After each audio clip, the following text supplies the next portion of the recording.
Hello everyone, I'm Shivakshi Bahuguna, a volunteer at Shivi Forensics. Today I'll be discussing about what are false signatures and its characteristics. Today I'll be covering about what is forgery, what are false signatures, the characteristic of false signatures, the types of false signatures, its detection methods, and lastly a case study. So, what is forgery? So, forgery is an act of making, altering, or imitating any writing, document, or signature with the intention to deceive or defraud by making it appear genuine even though it is not. Now, if I talk about false signatures, so it is a fraudulent imitation of another person's handwriting or signature created with the intent to deceive or defraud. According to Section 463 of Indian Penal Code, forgery is the making of any false document or electronic record with the intent to cause damage or injury or to support any claim or title or to commit fraud.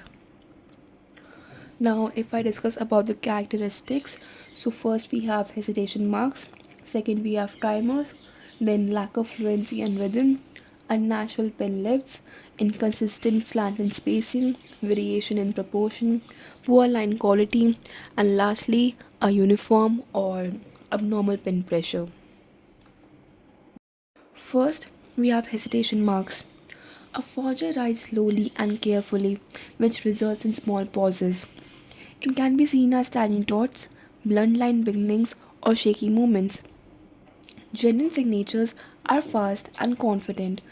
The forged one shows hesitation. Second, we have timers. Forger hands often shakes while copying, which results in wavy, uneven strokes instead of smooth curves. It is mostly visible under microscope or a magnification. Then we have lack of fluency and rhythm. Genuine signatures have natural speed, smooth flow, and consistent rhythm. False signatures always look slow, uneven, and artificial. Flow is interrupted due to frequent pauses while imitating shapes. Then we have unnatural pen lifts. In the case of genuine writing, letters are often connected smoothly. A forger lifts the pen frequently to adjust or correct strokes. This creates unnecessary breaks in the signature. Then we have inconsistent slant and spacing. Forger often struggle to maintain the same slant, that is the tilt of the letters. Then we have variation in proportion.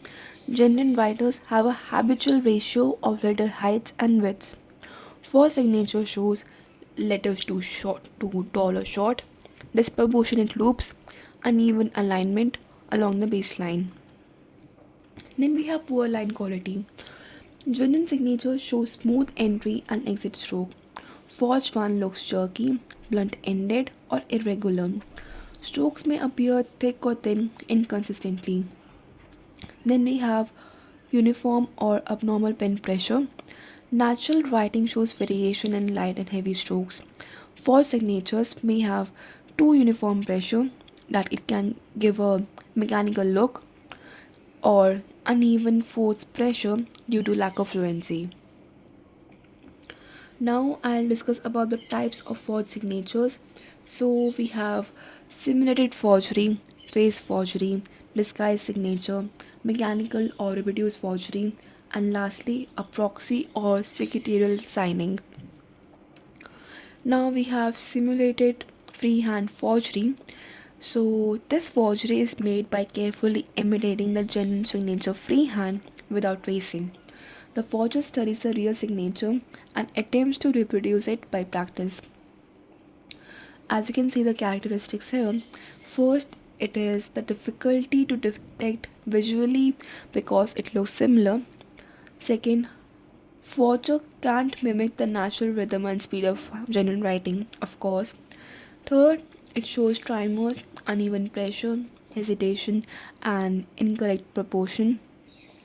Lastly, we have stroke sequence and speed differ from the natural signature. Now the trace forgery, here the forger traces an existing genuine signature using a guide or reference.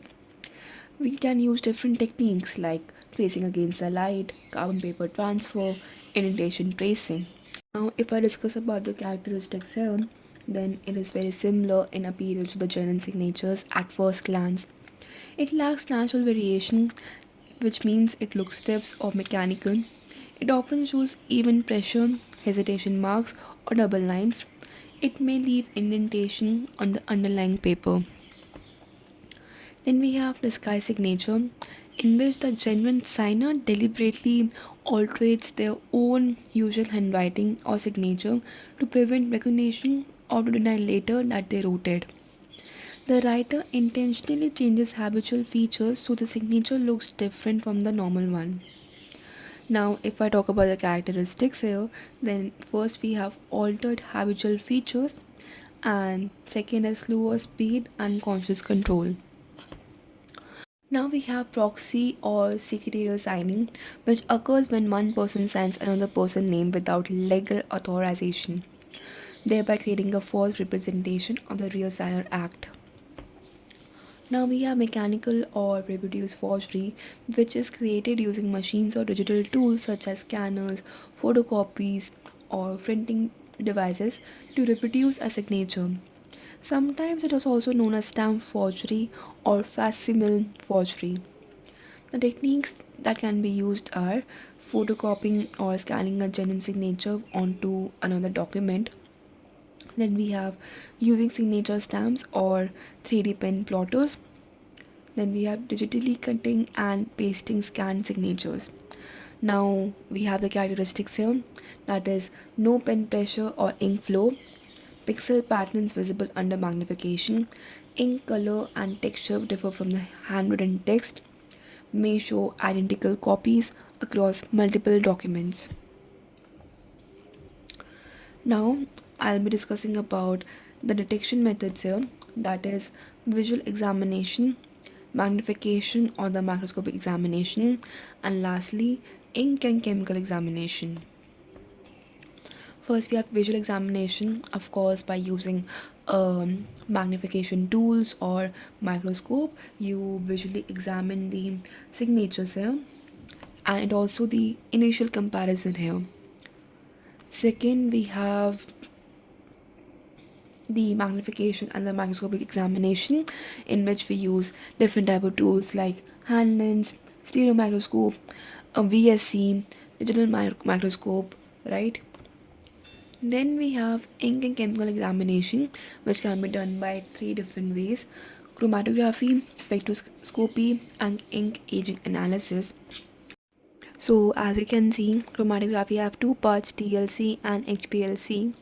So next we have spectroscopy, that is we can see the signatures with different wavelengths of light, that is UV light, IR, and visible light spectroscopy.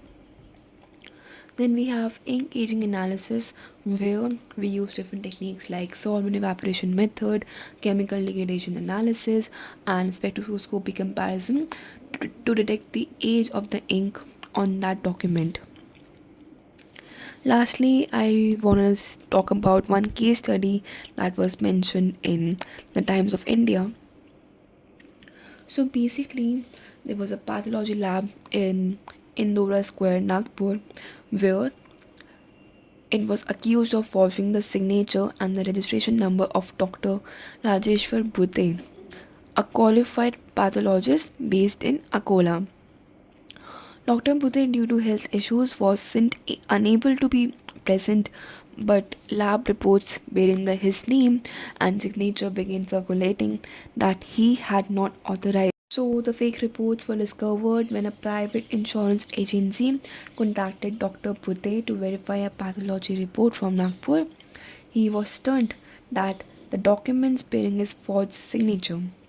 Dr. Bhute officially filed a complaint with the Nagpur police, asserting the signature was not his. So the lab was booked under sections related to forgery and the forged documents. The police started investigation to locate who was responsible in the lab's management. So you can see the reference here, and thank you very much.